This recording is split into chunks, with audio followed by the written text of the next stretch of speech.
বিশাল ধরণী ওগমা জননী আমাদের হাত রিক্ত পিতার কবর জননীর ঘোর নয়নের জলে সিক্ত। মা পর্দার আড়াল থেকে একটি আবদার রাখলেন যে আমার ঘরটা ভেঙে গেছে, অনেক চেষ্টা করে আমার স্বামী ঘরটি তৈরি করতে পারেন নাই। আমি সেখান থেকে রওনা হয়ে গেলাম।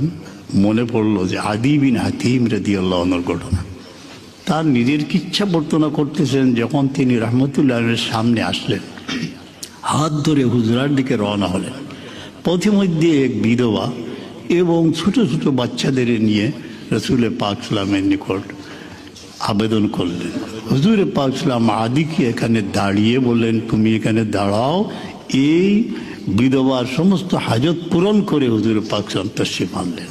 আদি বলেন, আমি অবশ্যই বুঝতে পারলাম উনি কোনো বাদশা নন, উনি কোনো সত্যের বাণী নিয়ে এসেছেন। সেই কথাটা আমার মনে পড়লো। আমরা এখানে প্রায় বাংলাদেশের লোক, এত সুন্দর জন্মভূমি, যখন মায়ের কবরের উপর দিয়ে ওই গাছের ফাঁকে নীল আকাশ দেখি, মনে হয় যেন সে আকাশ আমাদের ভালোবাসতেছে। ভালোবাসার জন্য কোনো দূরত্ব নাই। সামনে वही तड़पे परवाने, वही तड़पे शम्मे जले मदीने।